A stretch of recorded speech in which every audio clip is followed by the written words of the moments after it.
бір кезде өзі соғат, аға банағындай мен хабар естідім, анама уақыт болыпты деп. Бір күйіп тұрған, бір өткір дүниелерге баратын сияқты волонтерлар. Үйрене алмай үйге келгенде жылап алған сәттерім болды. Мен қазір шын айтайын, эмоцияға берілейін деп отырмын. Қайтқан адамдарды моргке көмектесіп салып жіберіп жүрдік. Балдары сондай деңгейде отырғандарын көріп, мынандай айтады ғой. Қиын. Жарайды, кеткен уақыт есептемейік, энергияны есептемейік, іште булығып қалған эмоцияларды қоя тұрайық. Қуып кәтір, біреу қуып кәтір, тек біраға келіп те машинама мін деп. Жаңағы ауруханадан мүрделер көп шықты деп. Ештеңе айтам. Сол әже үй алды ма сұрақ? Алды, иә? Міне нәтиже. Көп қой енді ондай. Өзі 35-тен асқан, өзінің күміс волонтер екенін білмейтін, бірақ құлшынып осы бір не істесем екен деп тұратын адамдар бар. Ассалаумағалейкум ағайын. Бүгін бізде ерекше подкаст. Сіздермен бірге мен Жандос Темірғали. Таныс болыңыздар. Бүгінгі подкасттың қонақтарын Эльмира Мусина, волонтер, Айгүл Арстанова, волонтер, Асхат Ахатұлы, волонтер. Біздер, өздеріңіз түсініп отырсыздар, бір ұғым бар бәрімізді қосатын, бұл волонтер деген. Бірақ волонтер деген ұғымның ішіндегі біз тереңірек үңілгіміз келіп тұр. Күміс волонтер деген тақырыпқа. Жас ерекшеліктеріңізге қарасақ, бәріңіз күміс волонтерсыздар. Дей тұрғанмен, біз үнемі бір көз алдымызға волонтер деген кезде жастарды елестетеміз. Бірақ ересектер волонтер болады дегенге, былайша айтқанда, меніңше қызық сезім болып тұр. Қалай келдіңіз волонтерлыққа? Сізден бастайықшы әңгімені. Саламатсыздар ма? Мен енді волонтерлыққа былтыр ең бірінші рет әлеуметтік желі арқылы осы күміс волонтерлыққа шақыру хабарламасын көрдім. Сол кезде өзімде бір қызығушылық болды. Осы волонтерлықпен айналысып көрсем, волонтерлық деген ол кезде білмеймін ғой, қандай қызметтер атқарады екен деп. Сізде ойладыңыз бір еріккеніңіз болар деп? Жоқ, еріккеніңіз емес, енді волонтер дегенді былай қарап отырамыз, бірақ өзінің енді ең бірінші өзіңізде бір патриоттық сезім, бір сол қайырымдылығыңызды тек өзіңіздің үйіңізде жақын жандар емес, кең ауқымда жаңағыдай көмек қолын созғың келді. Адамда бір жүрегінде иман болады да, мейірім болады, иман болады. Соны өзімде бір бөлісейінші деген оймен мен сондай оймен келдім. Иә, волонтерлық қызмет. Біз бәрінен бір анықтама болсын. Асхат, сіз қалай келдіңіз волонтерлыққа? Мен волонтерствоға пандемия кезінде келдім. 2020 жылы сәуірде сол волонтерлар іздеп жатырық деген кезде соған неге шығып, телефондарын тауып, телефоныммен хабарласып, мен де волонтер боламын деп, сол немен келдім. Кәдімгі қайнаған жұмыстың ортасында болдыңыз. Иә. Қызық, қазір тоқталамыз оған бөлек. Сіз? Қайырлы күн баршаңызға. Мен де волонтерлыққа келген себебім, жалпы қазақтығымызда өзіміздің қан қасиетімізде бар ғой, жаңағыдай адамға жанашырлық, қайырымдылық деген бойымызға сіңген қасиеттер, бұлар барлығымыздың волонтерлық ол қазір дамып отырған нәрсе емес деп білем. Ол бұрыннан қазақи өзінің адам бойында туа бітісімен сіңген дүние. Мана қайырымдылыққа, волонтерлікке келген себебім манағыдай айтып өткендей пандемия кезінде келдім. Өте бір қиын қыстау замандар болды. Ол барлығымызға мәлім. Ауылдық жерде тұрам, Мақат ауданынан Досор деген жерінде тұрамыз. Қалаға қатынас жоқ, маска жетпейтін мезгіл. Сол мезгілде ауылдың тұрғындарына қалай көмек бере алам, не істей алам деген сондай бір адам бір жан дүниесінде болады ғой, ішкі сезім. Қалай көмектесем болады деп, сондай немен келгенде маска тігу бастап, содан бастап волонтерлықпен айналысып келе жатырмыз әлі күнге дейін. Жақсы. Сіздердің волонтерлыққа қалай келгендеріңізді қысқаша түсініп алдық. Енді әңгімені өрбітеміз. Асхат, сіз ауруханаға барған кезде жалақы алдыңыз ба? Жоқ, жалақы алған жоқпыз. Барлығы тегін, күндіз-түні жүрдік. Тегін болды барлығы? Иә. Маска тіккенде саттыңыз ба оны? Жоқ, барлығын тегін бердік, көшеге шығып бердік. Үйге манағыдай жастар не істеп жүрді ол мезгілде, манағыдай маска табылмайтын мезгілдер болды. Жастарды сатып алып әкеліп беріп жүрген адамдар болды. через үлкен мұқтаж кісілерге беріп таратып жүрген, солар келді бір топ жас үйге, соларға тігіп берем, олар өздері тарататын болды. Айгүл апай, күміс волонтерларымыз, мен бірақ кірмеймін ол санатқа. 35-тен жоғары, қателеспесем, үлкені сіз арамыздағы. Мүмкін сіз ақы алған шығарсыз волонтер болып жүріп? Жоқ, ол волонтерлық дегеніңіз адамның өзі, жаңа басында айтып кеттік қой, ерікті түрде, саналы түрде жақсылық жасау. Енді мен өзім осы күміс волонтерлыққа кіргелі, жаңа қарттар үйіне барамыз, бейімдеу орталығындағы балдарға барамыз. Енді жаңа көмек қолын созатын жандарға жақсылық жасауға тырысамыз ғой. Сондай кішкене болса да бір жақсылығыңды көрсетсең, жаңағы көз жәудіреген балаларды көргенде енді мейіріміңді бересің, жүрегің ауырып тұрады. Өте қиын. Бірінші үйрене алмай үйге келгенде жылап алған сәттерім болды. Жаңағы қарттар үйіне барғанда да ана қариялар ғой.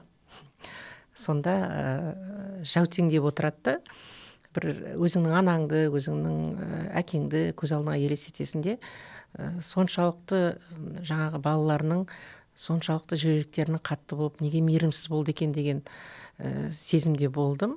Енді уақыт өте келе барғанда өзіңнің бір жанұяңдай ол кісілерде келесі барғанда уже басқаша керек заттарын айтады. Бір әже болды, апа, маған мынадай орамал әкеп беріңізші, мынадай кофта кигім келіп тұрады деп, жаңағыдай аналар ғой, қариялар.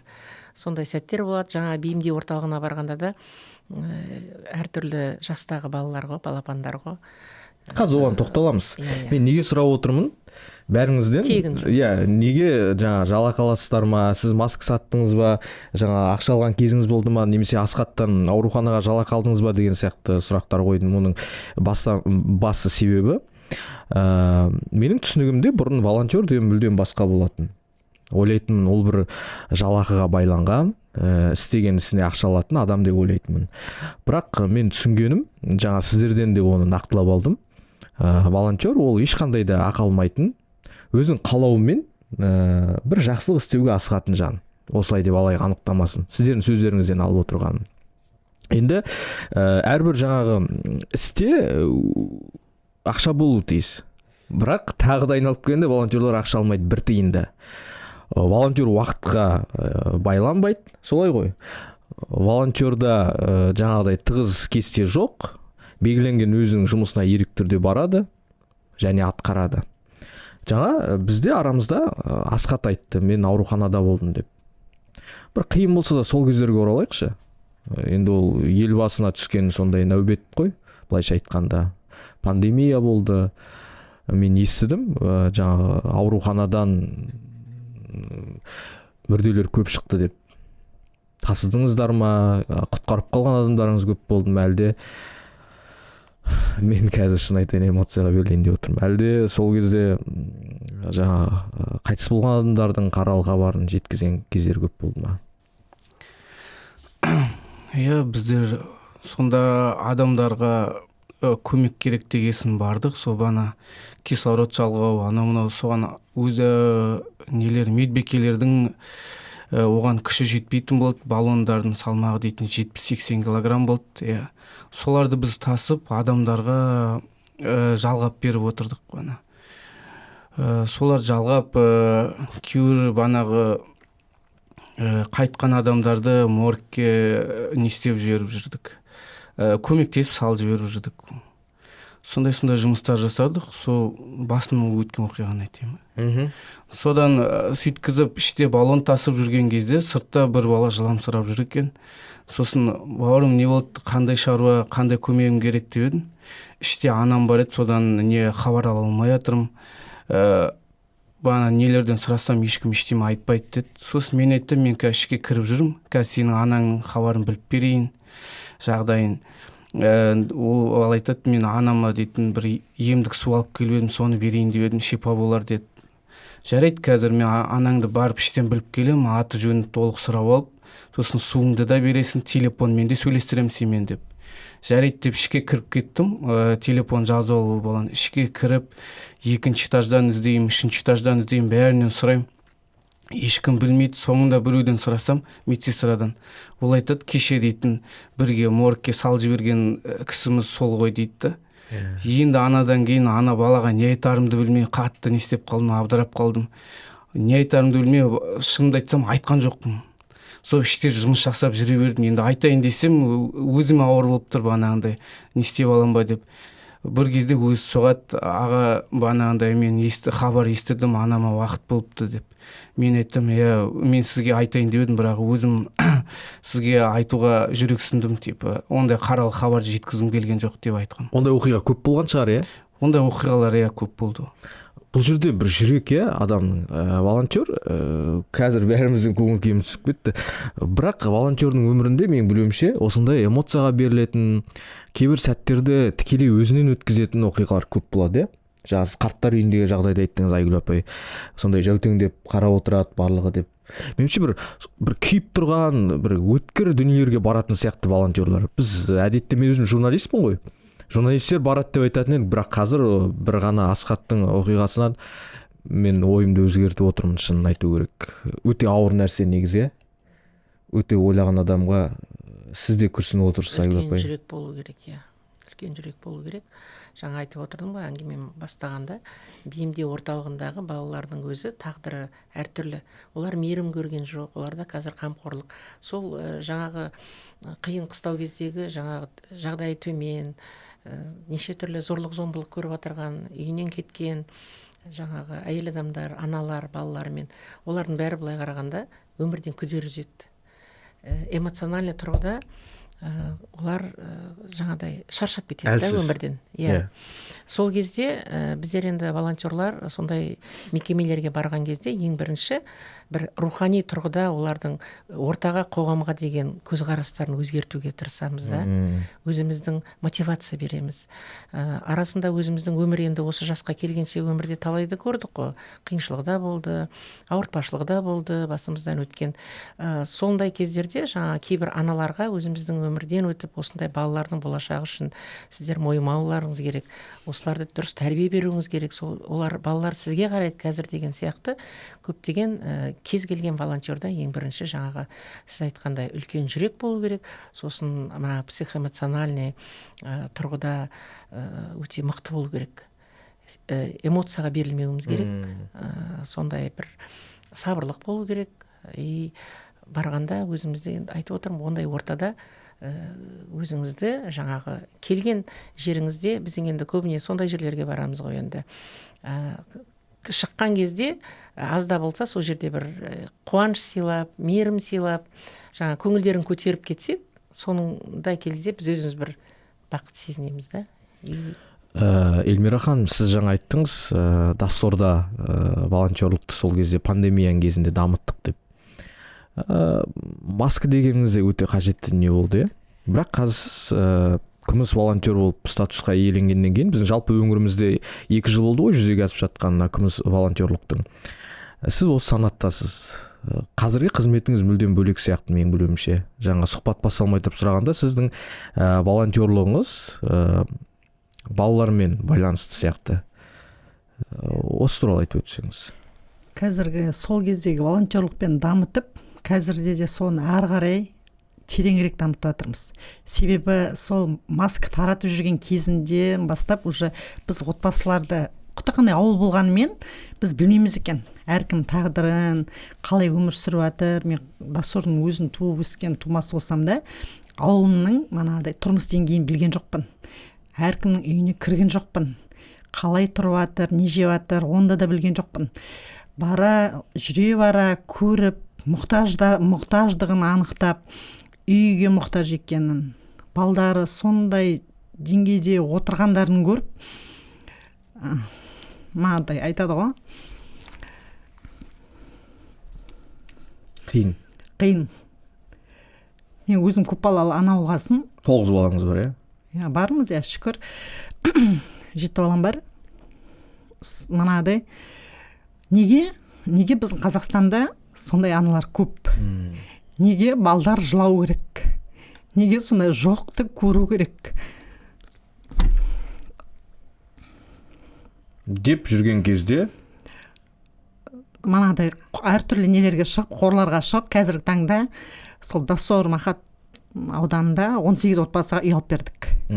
18 отбасыға үй алып бердік. Соның ішінде 89 бала өз үйлерінде, отыр шаңырақтарында. Енді сонымен тоқтап қалмай, 89 бала, ол манады әртүрлі деңгейдегі балдар ғой. Біреу ерекше балдар бар ішінде. Көпбалалы отбасы, әкеше ажырасқан отбасы, зорлық-зомбылық көрген отбасылар бар ішінде. Соларға қандай көмектесе алам? Сол балдарға не істеу керек болады? Бұл шынайы сұхбат, эмоцияға беріле беріңіз. Манадай. Сол балдарға енді қазіргі таңда дамытып, сол балдарды қолдан келгенше сол балдарды аяққа тұрғызуға жан-жақ дамытып жатырмыз. Өнермен, спортпен, әртүрлі шараларға қатыстырып, сондай жұмыс жасап жатырмыз. Яғни манадай волонтерлық тек қана маска тігумен шектеліп қалған жоқ, ары қарай кең көлемде наоборот өсті. Мен осы жерден әңгімені бастағым келіп отыр ғой.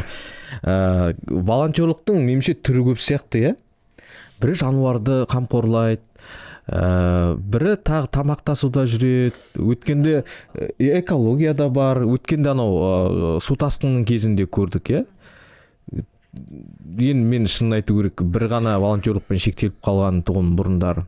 Бірақ содан кейін жасы да бар, жасамысы да бар, баласы да бар, кәрісі де бар, бәрі жаңағыдай бірі мөшек қаптап, екіншісі жаңа штабта болып, үшіншісі үй аралап деген сияқты, тамақ пісіріп дегенде сіз де қосылып жатсыз. Тамақ пісірген сияқтысыз, Мен тамақ пісірген жоқпын да, мен сол су тасқыны басталады деген кезден күміс волонтер ретінде өзім Зарослый жаңа округына кәдімгі өз еркіммен, жаңа айтқандай, тамақ жағынан жаңағыдай ол кезде басында қиын болды ғой. Мешок жетпейді, жаңа фонарик дейді, күрек дейді, жаңа штабпен қарым-қатынаста, әйтеуір штабтағы ұйымдастырушыларға рахмет, әйтеуір мына өзімізде күміс волонтеріміз деп біздердің қолдады ғой көптеген. Сол кезде осы соңына дейін су тасқыны әйтеуір беті қайтқанша қолымыздан келгенше көмегіміз жасадық.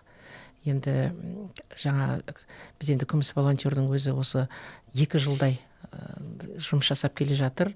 Көптеген жаңа айтып жатырдым ғой, қарттар үйі, бейімді орталығы, балалар үйі.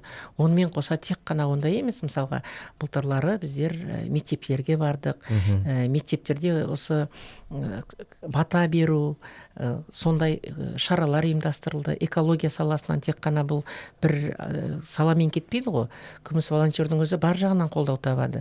Экология саласы, өзіміздің салт дәстүрімізді насихаттау, жаңағыдай қол өнеріне көмек керек болатын болса, барлық жағынан енді күміс волонтерлар қазір дамытып, көптеген семинар, тренингтер оқытады біздерге, азаматтық орталықтың қолдауымен қолдап жатыр. Былтырға қарағанда мысалға қазір өте қатарымыз көбейіп жатыр. Міне біз жақында жаңағы сол азаматтық орталықтың қолдауымен біз таңдаған жол деген шара өтті. Өте керемет, ауқымды шара өтті. Сол жерде барлық күміс волонтерлар жиналды, Күміс волонтерлар, қатарымыз көбейіп, естіп, сондай өте жоғары деңгейде өтті. Қатарыңыз көп пе екен? Қазір биылғы жылы өте көп. 2 жылдың ішінде үлкен күш алып кеткен сияқты. Біз былтыр жаңадан бастаған кезде бір 40-та, 50-де адам болса, қазір уже 100-ден аса, күннен күнге мысалға жаңағы адамдар сұрайды. Өзімнің айналамда жүргендерде қазір қызығушылық бар. Басында түсінбейді ғой, не қып жүрсің, жаңағыдай не жұмыс деген сияқты. Ал қазір уже қызығушылық, оны сұрады. Даже мына су тасқыны кезінде де сұрақтар болды. Сіздерге ақы төлей ма? Не қып жүрсіңдер күндіз-түні тамақтасып, бір-бірімізбен мысалға. Біз айтамыз, тегін десек, адамдарда түсініспеушілік болады. Қалай ерікті түрде жұмыстың бәрін тастап, не қып жүрсің сен күндіз-түні деп. Жүрмейді ғой тегін дейді ғой даже. Мына біз айтамыз, ондай болады ғой дейміз. Себебі өзіміздің жеріміз үшін, еліміз үшін, бала-шағамыз үшін, мысалға балаларымыз үшін, ұрпағымыз үшін біз айтамыз, неге сол ол тек қана біз емес қой деп, кейінгі ұрпаққа оның бәрі өнеге. Міне менің өзімнің немерелерім, жиендерім мысалға айтады, мама көмектесіп жатыр. Біздің мама волонтер деген сияқты. Олар қазір мама сіздер жаңағыдай газеттен көрдік, мама деп, олардың көңілінде, жүрегінде басқаша сезім. Мотивация. Әрине. Жалпы манада айтып отырады ғой, жақсылық жасасаң, 7 ұрпағыңа шейін дариды деп. сондай бір әр адамның өзінің бойында сондай ұстаным болу керек. Жоқ, біз айтамыз ғой, жеті ұрпағыңа дарит, жақсылық өзің айналып келеді деп. Осы бір практикада болды ма расымен? Біз анау болды, менің мысалы өзім балдарым жан жақта оқып жатыр, қазір шүкір, студенттер манадай қиын, енді әртүрлі жағдай ғой, әртүрлі адамдар тап болады айналасына. Айтып отырады, мен сөйтіп келатыр едім, қуып келатыр, біреу қуып келатыр, тек бірағы келді де машинама мін деп салып алды да мені кәдімгідей не істеп алды деп, Алла шүкір деп кәдімгідей. Жақсылықтар қайтып жатыр. Жақсылықтар қайтады, Бұл бумеранг. Мысалы, мен білуімше Асхат автоволонтер және. Біз жаңа волонтерлықтың түрі көп деп айттық қой. Күміс волонтер ол бөлек, өз алдына бөлек әлем. Сіздер сол үлкен отаудың ішіндегі өкілдерсіздер бәріңіз. Меніңше автоволонтерлардың жұмысы былайша айтқанда алдыңғы орында тұру керек сияқты. Өйткені мысалы су тасқыны кезінде бұл кісілердің өте көп мысалға айтамыз, чат болады ғой өзімізде. Сонда бүгін мына жаңағы Еркінқалаға осындай тамақ апарылу керек, я болмаса Алмалыда тамақ апарылу керек. Сонда автоволонтерлардың ол жерде Асхат сияқты жігіттер жүр. Әрине. Олар және Асхат, сіз автоволонтерсіз және, мен айтқым келіп отырғаны, ол мысалы мен өзім жалғыз жүрсем айтар едім, менің уақытым кетті, менің ресурсым кетті, күшім кетті, немесе қарным ашты деген сияқты. Ал көлікпен жүрген тіпті бөлек дүние. Сіздің көлігіңіздің жанар жағармайы бар, жұмысыңыз бар, тағы қосымша 2 есе ресурс кететін сияқты болып тұрады. Меніңше қалай айтсақ болады бұны, еріккен емес пе деп жаңа айттық қой, бірақ еріккен емес дедік. Бірақ маңызды бір жұмыс сияқты болып тұрады да маған. Не байлап тұрсыз осы автоволонтерлықта? Сізде ұнайды ғой, просто жасаған. Онда ештеңе айта алмаймын. Ең бірінші волонтерствоға келгенде де сол автоволонтер болып келдім. Сол қай жерде қандай ауруханаға дейін ғой. Ауруханаға дейін автоволонтер болып тамақ тасыдық, дәрі-дәрмек тасыдық адамдарға. Не тасу керек, соның бәрін тасыдық. Санасы жоқ. Содан кейін больницаға адам керек дегенде, содан кейін больницаға кетіп қалды. Үшім волонтерствоның әр несінде жүріп қой. Таңдамайсыздар? Таңдамаймыз, анау екен, мынау екен, таңдау жоқ. Су тасқында да қапшық тасыдық, тамақ тасыдық, адам тасыдық үшін. Менің мәшинем не көрмеді дейсіз ғой. Үшін бәрін тасыдық. Жанар жағармай деген дүние бар. Расымен бәрі қалтаға келіп соғады ғой, оны жасыратын еш нәрсесі жоқ. Шынымен Айгүл апай айтып қалды, бір қаржыландырып отыр ма деген сияқты бір әңгіме болады деп. Бола ма ондай? Жоқ, ондай ешкім жанар жағармай құймайды. Аллаға шүкір, өзім жеке кәсіпкермін. Ол жағынан өзім қамтамасыз етіп отырмын. Автоволонтер керек болса, кең болсын деп па? Келер жер кең болсын деп салып жібереміз ғой. Жаңа баратын жерге алыс жер болса да таксимен немен жүре береміз ғой. Өзіміз қалтамыздан шығарып. Бірақ ешқашан да ойлаған емеспіз. Мен өз басым ондай, менің осындай ақшам кетіп жатыр екен, или ондай менде бүгін шығын болды екен деген ой келген емес. Айгүл апа, сіз зейнеттесіз бе? Зейнеткермін мен. Нешедесіз? Қызым жасын сұрамайды. 61-де. Меніңше 61-де волонтер болу мен үшін бір фантастика сияқты. 61-де біз әдетте ойлаймыз ғой. 61 жас зейнеткерлік келді, болды, жұмысты аяқтаймыз, үйде отырамыз, немере қараймыз деген, жиен қараймыз деген сияқты. Немерені де бағамыз, барлығында баратын жерге барамыз, бірақ волонтерлық чатымызда қарап отырамыз, қандай шара бар екен, қандай не қолымыз тиіп жатырса, бірінші соны волонтерлыққа қарай жүреміз. Күміс волонтерлыққа баруымыз керек. Ол жаңа азаматтық орталықтың қанша дегенмен біздер бір жанұядай болып кеттік қой. Өз басым солай есептеймін. Қолдан келгенше енді жақсылық жасау, кішкене болса да бір жаңа айтып жатырмыз ғой, бір барған жерімізде бір көмегіміз тисе, ол мен үшін бір үлкен мәртебе. Ол үкіметтің жұмысында жасадым ғой, 40 жылдай. Үкіметтің жұмысын жасадым. Ендігі бұл басқа сала сияқты ғой. Жаңағыдай басқа арнаға бұрылып кетті да мен. Сіз 61-десіз, сізден де үлкен адамдар бар шығар араларыңызда? Бар ғой, бір 2-3 қария кісілер бар. Махат ауданындағы сөзімен де демеу ол кісілер. волонтерлік тек бір нәрсені бір тасу емес, Секе. сөздің өзі де бір қазір нәрсені тасу немесе бір көлікті от алдырып бір жаққа апарып келу емес, сөзбен де сөздің өзі дем береді ғой дем беретін сияқты. Мен ауыр болса да қайтадан ауруханаға оралғым келіп отыр. Өйткені мен бұл қызметтің бір маңызын әлде де ашқым келіп отыр. Себебі көпшілігі жаңа айтқандай арзан дүниелермен балап қойып тастайды, бірақ оның ар жағында жатқан жұмысты көп адам біле бермейді. Жарайды, жаңа қиын қыстау кез, пандемияның кезі, ауруханаға дейін автоволонтер болдыңыз, дәрі тасыдыңыз, одан ауруханаға түстіңіз, ол жерде баллон тасыдыңыз. Бір менде сұрақ туындап тұр. Адамның өмірі деген мәселе бар. Қанша жерден бір жанашырлық танытып, адам өмірін құтқарып қалам, осы мен волонтермін дегенмен де адам өзінің жеке басын ойлау керек сияқты меніңше. Өзіме жаңағыдай вирус шығып, сырқаттанып қаламау, айналама жұқтырамау, осы мен не істеп жүрмін, жарты жолда өліп қалмайын ба, мына жерде неше түрлі күнде өліп жатқан адамдарды, жан тапсырып жатқан адамдарды көріп жатырмын, және соларды өзім мәйітханаға апарып жатырмын деген сияқты ой болған жоқ па? Ол кезде мен ауырып қалам деген ешқандай ой болған жоқ. Менікі неде болса көбірек адамды құтқарып қалу деген сондай тек қана мақсат болды. Сондай мақсатпен болғасын ба, ешқашан ауырмадық, ештеме істеген жоқ. Шынымен вирус шыққан жоқ па? Жоқ, ешқандай вирус шыққан жоқ. Аурухананың ішінде жүргеннің өзінде? Аурухананың ішінде жүріп, шынымды айтсам, маска де тақпадым мен. Сонда маған нелер айтатын, іштегі науқастар айтатын, науқастар, дәрігерлер айтатын, Асқат, сен киініп жүр, ауырасың деп. Мен айттым, сіздерді, мен ана киіп жүрсем, сіздерді не сияқты көрем бір түрлі. Бір қатты бір қалай деп айтсам екен, әсірелеп, бір қорқынышты сияқты. Сіздерді қорқытып алатын сияқты, маған осылай жүрген ыңғайлы деп айтатын.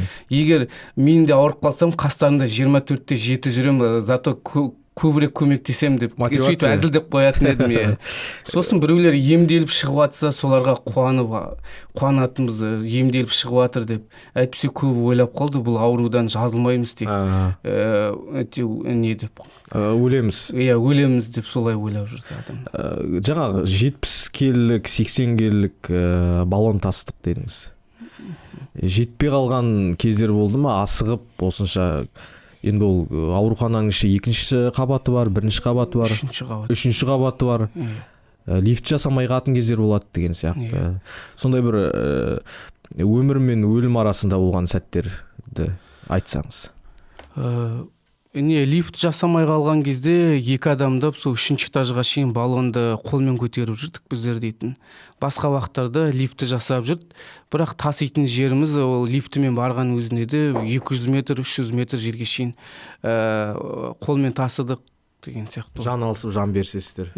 Сол банағына ана кісілерге ауа жетпей не істеп жүріп кетпесе екен деп сөйтіп кейбір апаларымыз болды, банағындай өміріне қатты алаңдағаннан Асқат маған 3 баллоннан әкеліп қойшы қасыма, мына баллон бітіп қалса мен дейтін не істеп қаламын ғой деп. Сол бана кейбір апаларға сол 2-3 баллоннан қасына әкеліп қоятынбыз. Қазір күліп еске аламыз, бірақ сол кезде өте қиын болды. Бірақ сол палатаның қасына өткенде ана апа Асқат деп айқайлайтын, мен дейтін ана жерді қашып өтетін, басқа адамдарға да жеткізу керек қой. Ол кісі банағында Асқат мен баллон біреуі бітіп жатыр, енді екеуі қалды, тағы да бір баллон әкеліп тасташы деп, сондай болады. Қиын, Сіздерді де айқайлаған кездер, Айгүл, Эльмира деп айқайлайтын кісілер көп па сіздерге де? Қызық маған. Енді айқайлайтын, көмек сұрайтын деп бұның ар жағында. Енді айтып отырмыз ғой, жаңағыдай көптеген әлеуметтік мекемелерге ғой, енді сондай жерлерде мына ол кісілерге қарындары тоқ қой. Қарындары тоқ. Ол кісілерге бір сағат уақыт сол кісілермен сөйлессеңіз, ішінде айтатындары бар, сыры бар, мұңы бар. Сондай сәттерде тыңдап, сол кісілермен әңгімелесіп тыңдап отырғанның өзінде де ойлаймын, бір жақсылық жасадым кішкене болса да. Осы кісі бүгін тыныш ұйықтайды ау деген оймен кетесің ғой, ондай жерлерден. Тек мейірім керек, Мейірім. Тек мейірім. жаңағы балаларға да мейірім керек, жаңа балалар үйіндегі де, бейімдеу орталығындағы балаларға да мейірім керек. Жаңағыдай құшақтап бауырыңа басасың, маңдайынан сүйесің ол балаларды. Жаңа күтет, келесі жолы келгенде маған машина әкеп беріңізші, или жаңағыдай қыз балалар айтады, қолыңызға сақина әкеп беріңізші деп жаңағыдай сөйтіп айтып тұрады. Я дейсің де шыққасын көзге еріксіз жас келеді. Үйге барғанша. Үйге барғаннан кейін де мен жаңа өзімді біраз өз-өзіме келе алмаймын. Енді үйде өзім немерелерім бар ғой, енді бәріне. Сонда біразға дейін оларды уже бару керек болса, басқа шаруаңды тастайсың да ондай жерлерге барасың. Уже кәдімгідей себебі күтеді. Бізде де құтақандай ауылдық жер болғанмен манадай Доссорды естіп отырады ғой, анау үй беріп жатыр Эльмира деп. Соны бір күн таңда манағыдай жазғы уақыт жетте воротын алып барды, соғып құрсын кім тыныштық па деп. Сонда бір үйдің манағы несі әжесі келіп тұрған. Мұқтаж отбасы, қызым бар, сол үй керек деп. Оған артынан күйеуі шығып жатыр. Нау жүр? Үй керек болса әкімге бармаймын. Сен әкімсің ба не деп сондай қызықтар да болды. Манағыда сөзіңізден шығып кетті ғой, Эльмира деген сияқты. Енді шынайы сезім ана жерде эмоцияға өте не қылып қалсын. Шын мұқтаж адамды қуантқанға өзің кәдімгі риза боласың. Жан дүниеңмен сол кісіні қуантқаның үшін, білмеймін, енді қазіргі таңда баспана өте өзекті мәселе ғой адамға. Баспана, жұмыспен жүрген адамдар оған қасында баспана ала алмай жатыр. Ол мезгілде біздің қазақтың кең пейілдігімен, Алланың қалауымен асырлатып сөйтіп алып беріп отырған отбасылар өте. Сол әже үй алды ма сұрақ? Алды. Алды, иә? Міне нәтиже. Күміс волонтерлықтың бастауында күміс волонтер тұр. Ол әже үй алды, шырылдап көмек сұрап келді және сол көмекті алды. Алды. Жаңа айтайын деген менде жалғыз тек қана мындай әлеуметтік мекемелер емес, мысалға күміс волонтерлар экология саласында да. Ең өзекті мәселенің біреуі бізде экология ғой, ауамызды. Сонда көгаландыру, ондайларға да ағаш егуге де шығамыз. Мына жаңағы мектепке барып, балаларды мына экология қазіргі қандай мәселелер барын түсіндіріп, ондайларда да жүреміз біз. Ана күміс волонтерлар. Себебі кейінгі ұрпақ айтып отырмыз ғой, мына облыс өзіміздің туған жеріміз, соны көркейтуге де үлесіміз қосамыз. Онымен қоса жаңа жануарларға да қамқорлық жасаймыз. Кез келген салада, кез келген қандай облысымызда өзекті мәселе бар, соның кез келген жерінде біз күміс волонтерлар жүреміз ғой. Былайша айтқанда аға буын ғой. Ақыл тоқтатқан, жол көрсетуші аға буын. Солай дегенмен де біз енді кейінгі жастар қазір қатары тоже волонтерлыққа көбейіп бара тұр ғой. Негізі біздерден соны ойлаймын, біздердің де үлесіміз бар болар деп біздерге қарап, мына апаларымыз жүр, аталарымыз жүр деп қазіргі жастарда сол мектеп жасынан қазір балдардың өздерін бейімделіп келе жатыр. Бар ма саналарында волонтер деген ғой? Бар. Өте көп бізде өзімізде волонтерлықты бастап сол берген мана отбасылардың балдарын өзінің ішінен волонтерлыққа нелер шығып жатыр. Біз мектептерге барғанда келіп сұрақ қояды оқушылар. Жаңағыдай күміс волонтер деп айтып жатамыз, осында осы волонтерлық деген не деген сияқты қызығушылықтарын танытады. Оның өзі біз қуанамыз. Негізі кейінгі жастардың, балалардың волонтерлыққа қызығушылығы, себебі жайлап сөйтіп болашақта үлкен бір ұйым болады ғой. Күміс волонтер, мен солай ойлаймын. Қазір бір сұрақ қояйын, бәріңіз бір сөйлемден жауап берсеңіздер. Құдай жас берсін. Неше жасқа дейін күміс волонтер болып жүремін деп ойлайсыз? Алла тағала енді бірінші әдемі ғұмыр берсін дейміз, саналы ғұмыр. Сол саналы ғұмырымызда енді соңғы уақытқа дейін жүремін деп ойлаймын өзім. Өзіңіз солай бекініп отырсыз? Өзім солай ойлаймын. Себебі мен жаңа орта, жаңа жастар айналамызда келіп жатқан бір басқаша бір сезімге боласыз. Қанша дегенмен қайта күнде күш қуатын көбейетін сияқты, қызығушылық көбейеді. Бүгін анда жұмыс жасам, ертең анда көмектесем деген сияқты күнделікті уже план қоясыз, жоспар. Қол бос болмайды. Неше жасқа дейін? Неше жасқа дейін болғанда енді жас шектеуін айтпаймыз, бірақ та айтып отырық қой, жаңа тек қана іс-әрекетпен емес, жаңа сөзбен емдеу. Қазір адамның өзіне көңіл жетпейді, айналайын деп айтып басына сипайтын сондай жасқа жеткенше басына сипап отырамыз. Соның өзіне дем береді адамға. Жан шуағын сыйлап. Асхат, Айгүл апайдың жасы 61-де 61-ге дейін көп уақыт бар әлі. Неше жасқа дейін волонтер боламын деп ойлайсыз? Бола ма кейде бір мынандай ойлар? Осы жерден доғара салам ау деген сияқты. Бола алмайды ау. Ондай доғара салам ау дегенне болған жоқ. Бірақ енді волонтерлықта тек қиыншылықта емес, бір жақсылықта бір сондай волонтер болсақ деп ойлаймыз. Әрдайым қиыншылық болғанын қаламаймыз. Шама кетсе сол жақсылықта волонтер болсақ, сол жақсы болар деп ойлаймын. Расымен түрлі ситуация болады, жаңағы естіп отырмын бәріңізден оқиғаны. Бірі жаңағы бәрі айналып келгенде эмоция. Волонтер алдымен психолог болу керек сияқты, түрлі ситуация болады, түрлі оқиға болады, түрлі адамдар болады. Олар жылайды, сықтайды, күледі, айқайлайды деген сияқты. Небір осал топтардың арасына түсулеріңіз мүмкін, небір алапат тасқынның бір сондай бір сұрапыл оқиғалардың ортасына түсулеріңіз мүмкін. Сонда айтып отырғанымыз, жаңағы волонтер өзін өткізеді әуелі. Ол ауырып жатыр ма, ол тамағы тоқ па, ақшасы бар ма деген сияқты мәселе ол өзінде қалу керек сияқты. Мен оғып отырғаным, иә. Себебі тағы да айту керек, ол сенің өзің жан қалауың. Ешкім күштеп әкелген жоқ. Ерікті түрде Эльмира жүре қойың, немесе Айгүл апа келе қойыңыз, міне отчет жабуыңыз керекпіз, сіз келуіңіз керексіз, күміс волонтер болуыңыз керексіз деген сияқты мәселе жоқ. Өз қалауыңыз. Егер адамның өз қалауы болмаса, меніңше минутта тұра алмайтын сияқты бір орында. Әрине. Солай ма? Әрине. Ол кез келген жақсылық жасау кез келген адамның қолынан келетін шара негізі. Жаңағы айтамыз ғой,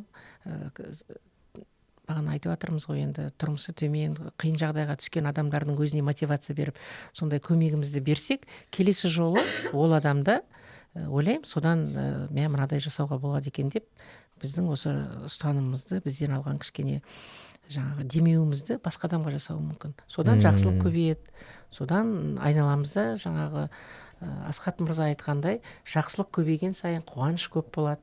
Қуаныш көбейген сайын жақсы игі істер болады.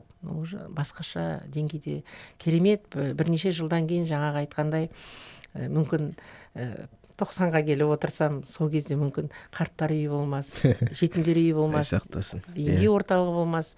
Адамдар тек қана жақсы ортада жүрер деп күліп еске алып отырамыз дейсіз ғой. Біз кезінде осы қарттар үйі болып еді, кезінде осындай бір әлеуметтік осал топтарға үй беріп едік, ауруханада болып едік, кезінде деп еске алып отыратындай. Атырауымыз жайнап, көкпеңбек болып, сондай күнге жетсек деп армандаймыз ғой негізі. Бәрі көз алдымызда өтіп жатыр, иә. Мысалы, Асхат, біз келер ұрпаққа айта аламыз. Жаңағыдай пандемияны көрдік, су тасқынын көрдік, қаңтарды көрдік, не көрмедік біз деп айта аламыз. Бірақ осылардың бәрінің ішінде волонтер деген ұғым бар. Бәрінде волонтер жүр. Қыбырлаған нәрседен бастап, үлкен дүниеге дейін волонтердің үлесі бар қазіргі ортада. Кезінде президентіміз волонтерлар жылы болады, осы жылды тағайындаймыз деген кезде көпшілігінің, мен өзім журналистпін ғой енді, материал дайындадық. Көпшілігінде сұрақ болды, волонтер дейтін бізге таңсық дүние, ол не істейді, ақша бермесе. Біз даже білген де жоқпыз ғой, маска тігіп жүргенде волонтер екенімізді де білген жоқпыз ғой, просто тіктік қой. Солай ма? Иә. Волонтер екеніңізді білмей маска тіктіңіз. Қазір біліп отырсыз, анықтамасын. Негізі сол ғой айтайын отырғаным. Біз кейде жаңа адамдардан сұхбат алуға барамыз. Волонтер деген кім, білесіз бе? Волонтер неме айналысады? Көп адам бұл сұраққа жауап бере алмайды. Көбінің ойында волонтер деген ерікті. Бірақ деген ұғым бар. Ақшалы жұмыс деген сияқты елестетті көпшілігі.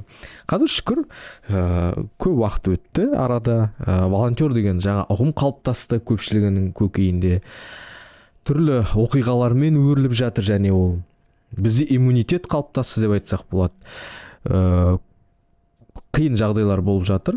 Волонтерлардың өздерінің бастарында да болып жатыр, мен достарым бар. Бірақ оларды емдеп жазатын адамдардың алған алғыс сияқты. Алғыс көп алдыңыз ба, Айгүл апа? Шүкір.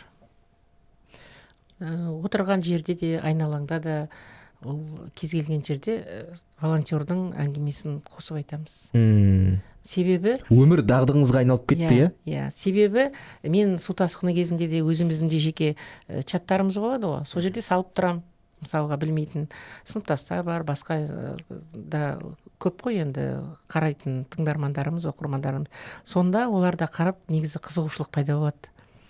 Айтады, мә деп кәдімгідей отырған жерде мен айтамын, көбісі волонтер осылай деп, сонда кәдімгі қызығушылық көбейіп, мен ойлаймын, қатарымыздың көбейгенінің себебі де сол болар деймін. Біздер, знаете, осы күнге жасап отырған көбісі волонтерлардың қызметі, халыққа деген көрсетіп отырған пайдасы өте жоғары дәрежеде деп есептеймін өз басым. Мен еш өкінбеймін волонтерлықпен айналысқаныма. Мен үшін қызығы да көп. Жаңа айтып жатқандай қиыншылық дейтіндей, ол эмоциональды жаңа тұрғыда. Бір жылап аламыз да жүрегіміз. Жылап аламыз, одан кейін келесі барғанда үйренесіз ғой. Ол жерде сізді өзінің адамдай қарсы алады. Жаңағыдай өз ағайындай, өз туысындай алғысын айтады, батасын береді. Асхат, алғыс алған кездер көп болды ма? Әлде қарғыс алған кездер көп болды ма волонтерлықта? Бар ғой, таяқтың екі ұшы бар. Бір жаңағы біреуі ұнатса, біреуі ұнатпауы мүмкін. Ештеңе айта алмаймын. Жаңағы ауруханада жатқан апалар алғыс айтты ма көбірек? Иә, олар көбірек алғыс айтып, не істеп атты. Ақша ұсынғандар да болды. Менің қасыма екі-үшеуін әкеліп қойсын ба? Жоқ, сендер тегін жүрсіңдер дегенді артынан білді. Басында білген жоқ, біздер бұлар ақшаға жүрген болар деп ойлады. Сосын артынан өздері ақша ұсына бастады. Жоқ, ақша керек емес деп, керек болады деп, сондай нелер болды, неше түрлі баталарында жаудырып атты, ағайындарынан да. Сол шықты деп ойлайсыз ба алдында? Түрлі оқиға болады ғой енді. Асхат, айтшы ана неге шығарды ғой сені? Инстаграмға шығарды ғой, ана бір орыс әжені жуындырып бақтың, қызы саған алғыс айтып үлкен пабликке салып жіберді ғой сенде. Әні көмектесіп жатыр. Ол қайсы?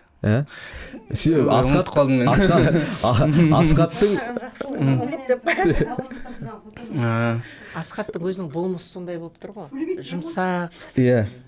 Жоқ, бізде жаңағы кадр сыртында Мира Есниязова отыр, ол да волонтер. Бірақ Асхаттың волонтерлық жолда атқарған жұмысы көп сияқты, ұмытып қалып отыр көбін. Ол да жақсы сияқты, сіз күшті бір слоган айттыңыз. Жасаған жақсылығыңды ұмыт. Бірақ жалпы манағыдай ғой, айтайын тағы да қайта сөзге кіре береді дейсің. Әр адам жалпы волонтер. Білмейді оны. Менде де өзім манағыдай айттым ғой, мектепте тәрбиеші болып жұмыс жасадым, бастауыш сыныбында. Сонда жүріп, біз өмір бойы волонтер болып келген екенбіз ғой деп. Артынан волонтерлар жылы дегенде, волонтер кім дегенде барып, мен волонтер болып по жизни жүрген екенмін ғой деп қоясың ғой өзіңді. Мадай алдыңа келеді оқушы, действительно жоқ болып келеді. Ана бала сабаққа мектепке келмесе спрос мұғалімнен болады. Неге бала жоқ, аяқ киімі жоқ деп ата-анасы жасақ, аяқ киімі жоқ деп, аяқ киім көп емес па, аяқ киім апарып берейінші. Әйтеуір ана баланы оқу құралы жоқ. Үйде жетіп алалар. Үйде бар емес па, солардың кешен кем қалмайды ғой деп. Әйтеуір сол баланы ортаға тартып, мектепке отырғызу, сол не болды да біздерде, сол мезгілде. Мақсат болды, баланы келу керек, мектепке отыру керек, құралмен, киім-кешекпен қамтылу керек. Соны үйден де тасып, әйтеуір жақсылықтың барлығы қазір шүкір Аллаға алдымыздан шығып жатыр ғой. Балдарым бәрі грантта оқып жатыр, соның өзіне жақсылық қайтып жатыр, иә. Жақсылық қайтып жатыр. Бастысы сол, жақсылық қайтып жатыр, бірақ біз оны сұрамаймыз. Осы жақсылық қайтып келсе екен маған деп. Волонтерлардың көбі солай сияқты, ол ұмытып та кетеді, мына Асхат сияқты. Кадр сыртында отырған Мира айтып жатыр, мынаны айтсайшы деп. Бірақ сондай әсерлі сәттер ғой, манағыдай тек әңгіменің несіне есіңе түсіп кетеді ғой. Былай жай күндері тіпті ұмытып кетесің жасаған жақсылығың. Даже біреулер шығып жатса да мә да деп кәдімгідей сөйттім ба деп сол уақытта өзің есіңе аласың. Осы күміс волонтерлықтың жобасын ұйымдастырған жандарға мен негізі рахметімді айтқым келеді. Бұл өте керек, өте жаңағыдай қоғамға, ортаға пайдасы бар. Ол әркім жасап атады ғой, әркім кішкене болса да ол кез келген адамның қолынан көмегі келсе беріп жатады. Бірақ бұл үлкен аудиторияны қамту керек.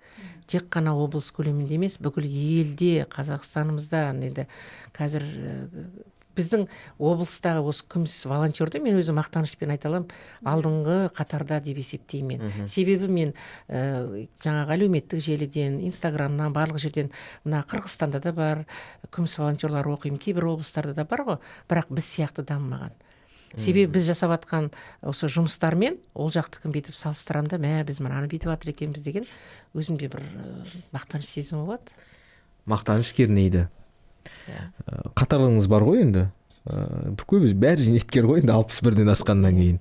Кейде айтпаймын, Айгүл, осы сен не істеп жүрсің? Еркен екенсің. Отырсайшы үйіңде деген сияқты. Оны енді көбі мына су тасқыны кезінде айтты. Айтқандар болды.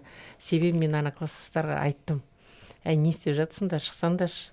Ол кезде көмек қолын созатындар аз болып қалды басында. Бастапқы кезде қол күші керек болды.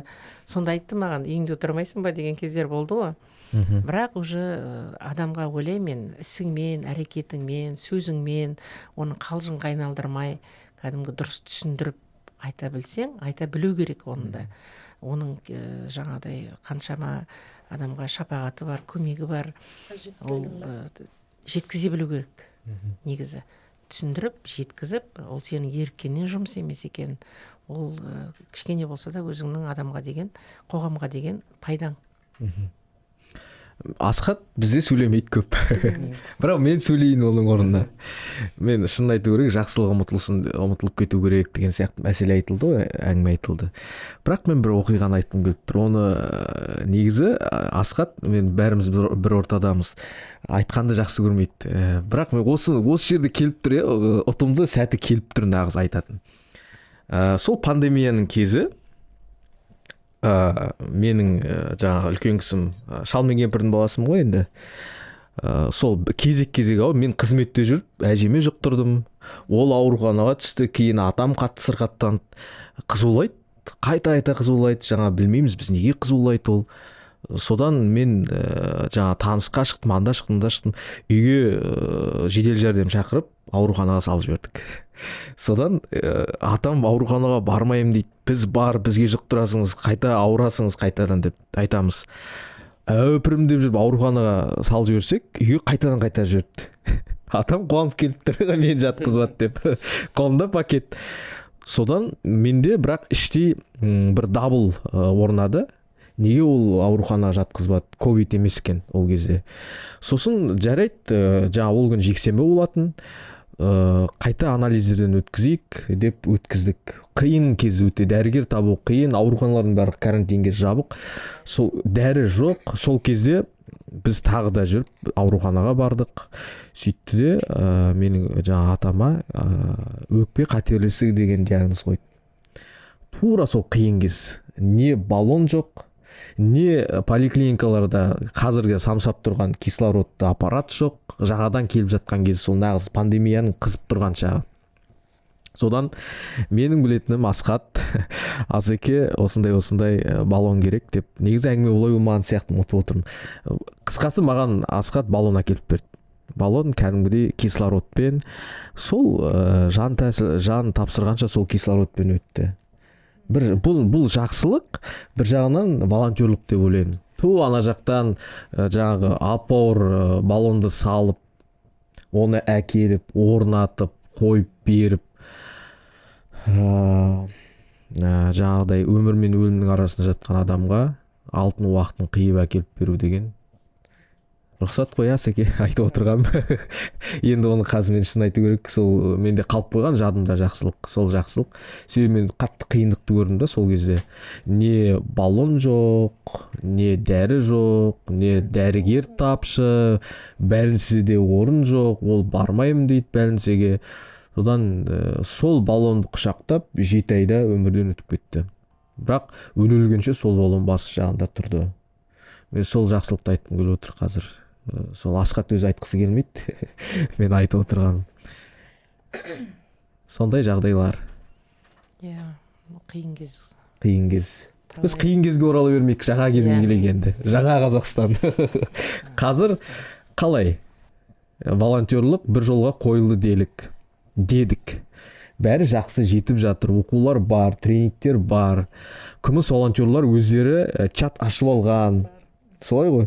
Өздері бас қосады. Қазір оқытады, уже басқаша, уже деңгейіміз.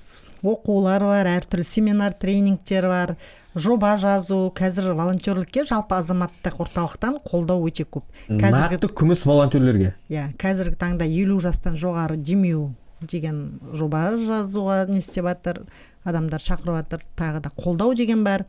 Соның барлығы бастапқы.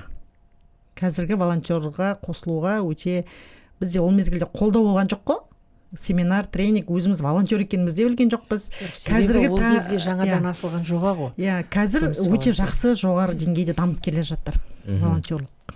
Ол тәжірибемен келеді ғой ары қарай. Ол кезде жаңадан басталды. Бізде мысалға бұл қалай болады, не болады деген сияқтымыз ғой. Қазір жылдан жылға жобаның өзі кәдімгідей кеңіп жатыр, ауқымы. Жаңағыдай демеушілік көрсетіп жатыр көптеген. Жаңа мен айтқан, жаңа біз таңдаған жоба дегеннің өзі осы күміс волонтерларға арналған жоба. Осын жаңағы демеу жобалары барлығы да тек ары қарай қолдап жұмыс жасап кету ғой. Чат бар. Ол чатта Асхат бар ма? Бар. Енді міне Асхат болмаса қосасыздар. Көп қой енді ондай. Өзі 35-тен асқан, өзінің күміс волонтер екенін білмейтін. Бірақ құлшынып осы бір не істесем екен деп тұратын адамдар болады. Мына Асхат автоволонтер, медицина волонтері. Сондай волонтерлықтарды ортамызға көп қосамыз ау деп Айгүл апа қарап отырсыз ба? Дамыту керек. Сұлтаннан бастап. Сұлтаннан бастап, иә. Жалпы сол автоволонтерлық біздерге көп қажет қазіргі таңда. Ауылдық жерлерде де мадай ер адамдар қазір ұсақталып кетті ма, не бересің, ештеңе бересің деп кәдімгі не істеп тұратын жерлері адамды мен жаңа нетіп отқаным, жаңа Сұлтан деген Сұлтан Мырзаға. Сұлтан қысқа ғана артқа шегінейік. Сұлтан ол біздің әріптесіміз, осы Шапағат орталығында жұмыс істейді. Сұхбат басталмай тұрып, көрермендерге танысын дегенім ғой, енді анық болсын. Сұлтан деген кім, Сұлтан деген, бізде Сұлтан көп қой одан басқа Қазақстанда. Айтайын деп отырған, бізге келді де осы Шапағат орталығының қаладағы өкілі, теолог. Бізге келіп сұрады, жалпы волонтер деген не, ол кім, қандай жұмыспен айналысады деп. Сол кезде Айгүл апамыз отырды, Эльмира отырды, сіз жауап бердіңіз. Ал Сұлтанды мысалға алып жатсыз. Сұлтанды мысалға алып жатқаным, сырттан естейтін болып тұр ғой бұл азамат. Қызығушылық болып тұр. Ол себебі көптеген сұрақ қойып жатыр. Ол ана ерікті мен волонтерді, жаңағы қарекет қорын бәрін шатастырып тұр ол. Бірақ волонтерлыққа деген қызығушылығы басым. Мен соны жаңа айтып үлгермедім негізі. Ол осы біздің күміс волонтердің қатарына кірсе, ол нақты біз немен айналысып жатқанымызды өз көз көрер еді. Көрсетеміз оған дейсіз. Сұлтан бұл сұхбатты тыңдаймын деді. Сұлтанның құлағына алтын сырға. Жоқ, бұл ер адам екен ғой, алтын сырға емес. Үлкен бір жақсы бір мотивация болып алды. Осындай азаматтарымыз көп болсын, қызығушылығы дамыса, қатарымыз көбейсін деп тілейміз. Осыдан кейін, осы сұхбаттан кейін ойлаймын мен. Күміс волонтер деген ұғымға тереңірек бойлағандар, жалпы волонтер деген кім дегенді мазалап жүрген адамдар түсінеді ау деп ойлаймын. Солай ма? Солай болсын, қатарымыз қосылсын, автоволонтерлар көбейсін. Автоволонтерлар көбейсін дедіңіз. Асхат осы сұхбаттан кейін қосып аламыз ау деп чатқа. Қатарымыз көбейсін. Манада айтады ғой, есептеп берме деп. Алланың өзі саған есептемей береді деп. Сол сияқты есептемей беріп жүруге үйрену керек. Кең болсаң кең болмайсың деп. Жақсы айттыңыз. Жақсы слоган. Асхат, сіз жедел жәрдемде болдыңыз, иә? Волонтер. Мен қайда болмадым дейсіз ғой. Ауруханада, тасқынның кезінде. Несіне, дом малюткаге барып терек төгіш барлығын жасадық қой. Бәрін жасадыңыздар. Бірақ көбін ұмытып кетіп жатсыз. Қазір мен сол тақтап сұрап, жедел жәрдемдегі бізге түрлі оқиға болады ғой. Сол кезге бір қайтадан оралайық. Шегініш жасап. ол кезде қалай барып едіңіз оған? Жедел жәрдем волонтер болуға, жалпы медицина волонтер болуға не түрткі болды? Не түрткі болғанда мен еститінмін, неде медбикелер неге үйге вызовқа барған кезде кейде қол жұмсайтын адамдар болады, не істейді деп. Бір жағынан соларды қорғап қаламын. Бана әйел адамдар болады көбіне скорыйда жүргенде. Соларды бір қорғап қалсам деп, сондай мақсатпен бір жағынан үйреніп, бана неден 5-ші этаждан 6-ші этаждан науқастар түсіру керек болады. Біздер инсульт алып қалған кісілерді сөйткізіп түсірген кездеріміз болды. Қазір подъездер тар деген сияқты, қыз балдар көтере алмайды деген сияқты. Шөпір шақырып алып, шөпір екеуміз сөйтіп түсірдік, былай айтқанда науқастарды. Нешінші қабаттан? Дәл білмеймін нешінші, бірақ 4-ші 5-ші этаж шамамен сондай. Қорғаймын деп барған миссияңыз орындалды ма? Жоқ, ондай миссия болған жоқ, Аллаға шүкір. Бірақ 66-ға неге колонияға, әйелдер колониясына соларға барып жүрдік. Мен көрмеген жерлер мысалы. Волонтерлар көріп жатыр, бірақ тереңірек сұрамай-ақ қояйын, түрмеде не болды деп. Жол апаттарына барып жүрдік деген сияқты, әртүрлі нелерге бардық. Волонтерлар қай жерде, даже былай қараған кезіңізде, мереке кездерінде де, мысалға 8 наурызда кезекшілікте тұрады ғой. Сонда жаңағы жедел жәрдемдегі жұмыс жасайтын қыздар көше тазалап жүрген жерге де апарып, біздер гүлдерімізді беріп, тортымызды да беріп, сондайда аз да болса сыйымызды беріп жатамыз. Оның өзі де ойлаймын, бір үлкен адамдарға деген кәдімгідей қуанып, далада тоңып тұрған кезде тортпен гүлмен келе жатасыз, ана жұмысшылар жасап жатқан түсінбей қалады. Сосын сіздерге міне бүгінгі мереке күні келіп жатырмыз деп, соның бәрі бір кішкене қуаныш сыйлағанның өзі мен үшін мотивация енді. Доссор деген алақандай ғана кент, кент деп айтады ғой, Доссор кенті деп айтады. Ауылдан сәл үлкендеу, аудан орталығы Мақат, Доссор соның қосымша тағы бір халық саны жағынан екінші орында тұрған. Дей тұрғанмен бәрібір де ауылдық жер. Ол жерде бір волонтер дегенді түсіне қоймайды-ау деп ойлайтынмын мен. Бірақ сіздің жаңа әңгімеңізден ұғып отырмын. Жаңа әжеміз бар, үй сұрап келген. Әйтеуір бір жақсылық жасаушы адам деп түсінетін сияқты адамдар, меніңше. Ауылдық жерде волонтерлықты дамыту қаншалықты қиын? Немесе оңай? Ауылдық жерлерде волонтерлықты сол кішкене қазір жастар өте белсенді. Жастардың қызығушылығы өте жоғары. Мектеп жасынан балдар қазір уже жалғыз басты қарттардың үйіне барып, шарбағы үйін тазалауға, мектептің де әсері зор болып тұр қазір. Именно сол волонтерлық салаға қазір жастарды бейімдеп, қызығушылығын арттыру өте жоғары болып тұр ауылда. Именно кішкене күміс волонтерлыққа келгенде өзіміздің қатарымыз былай не істегісі келмейді, маған айтып өттік қой, жақсылық жасайды, өзінің атын шығарғысы келмейді. Или өзін көрсеткісі келмейді. Сондай бір бізде де өзімізді көрсеткіміз. Ол ұяңдық сияқты меніңше. Мүмкін де сол шығар. Мен айтам, бірақ та өзіңді көрсетсең, сен қатарың көбейеді. Адам өзін көрсете білу керек сияқты, артынан еру адамдар көбею үшін. Түсінікті, бірталай әңгіме айттық. Осы сұрақпен түйіндейікші сұхбатты. Волонтерлық сіздерге не берді? Не алып қала алдыңыздар осыдан? Жарайды, кеткен уақыт есептемейік, энергияны есептемейік, іште булығып қалған эмоцияларды қоя тұрайық. Сізден бастайық, Айгүл апа. Мен ең бірінші жаңа орта таптым. Енді бағана айттым ғой, өзім 40 жылдай қызмет жасадық қой. Біздің кезімізде мен волонтерлық деген түсінген емеспін. Және жаңағыдай әлеуметтік мекемелерге барып жатырмыз. Адамдарға кішкене болса да қолымыздан келген соның барлығы мына адамға деген басқаша шабыт береді. Өзімнің қоғамға осы жаңа зейнет жасына шықсам да әлі де қоғамға бір пайдам болып жатыр екен, осы көмегім тиіп жатыр екен деген жаңа кішкентай балапандарға, мысалға олардың да волонтерларды көргенде бәрібір адамда көзқарас, ортаға деген көзқарас өзгереді. Мен қазір байқап отырмын, сіз сөйлеген кезде өте жайлы сөйлейді екенсіз.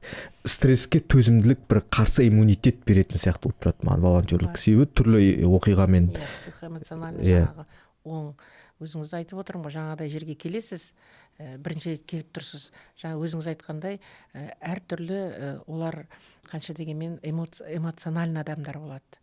Жаңағыдай өкпелі, ренішті, өмірден шаршаған, тозған адамдар. Енді оларға тіл табысып кету бірден қиын. Сіз жаңа өзіңіз айтқандай психолог бола беру, ең басты психолог болу керек. Ол адамға қарап өзіңізді дайындайсыз да. Бірінші ол кісіні тыңдайсыз. Одан кейін әңгімесіне қарай жайлап уже тіл табысасыз да. Негізі өзіме мен айтып отырмын, көп деген нәрсе үйрендім. Жасым осындай келді деп енді айта бермейін, жас шағым. 61-ге келді. Жасым айта бермейін, бірақ мен көп деген нәрсе үйрендім. Жақсы, рахмет. Эльмира ханым, сіз не алып қала алдыңыз волонтерлықтан? Қысқа да нұсқа. Адамға қуаныш сыйлау ең бірінші, артынан еріп келатырған, басқа артында адамдарға үлгі болып келатырған сол мақтан етеді. Дұрыс жауап беріп тұрмын ба? Әрине. Ол сіздің шынайы ойыңыз. Жалпы сол Жақсылық алып қала алдыңыз. жақсылық алып қалдым. Сіз ше, Асқат? Адамдарға қуанышты сәттер сыйлаудың өзі Бір бақыт. бір бақыт. Не алып қалғанда білмеймін, енді барлық таныстарым мені волонтер ретінде таниды, күйеулер танымайтындар да номерімді алып алып, сен волонтерсың ғой, маған андай көмек керек, мынандай көмек керек деп көмек сұрап жатырады былай қарағанда. Көбінің контактісінде Асқат волонтерім деп сақтаулымын дейсіз. Қазір де әлі күнге шейін кейбір банағы ауырып жатқан адамдар кислород сұраса, әлі күні кешеге шейін әлі кислород сөйтіп адамдарға жалғап беріп жүрмін былай. Адамдар көмек күтеді. Сіз жедел жәрдем сияқты асығасыз. Былайша айтқанда. Функциясы осы ғой? Рахмет. Мен бір ғана дүние түйдім. Жақсылықтың қайтарымы жақсылық, жамандықтың қайтарымы жамандық. Ол өмірлік формула. Бәрі де бумеранг. Сіздерге қажымас қайрат тілеймін.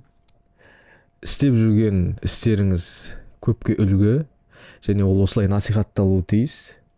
Мен мысалы Айгүл апаны 61-де деп ойламаппын. Қазір біліп отырмын.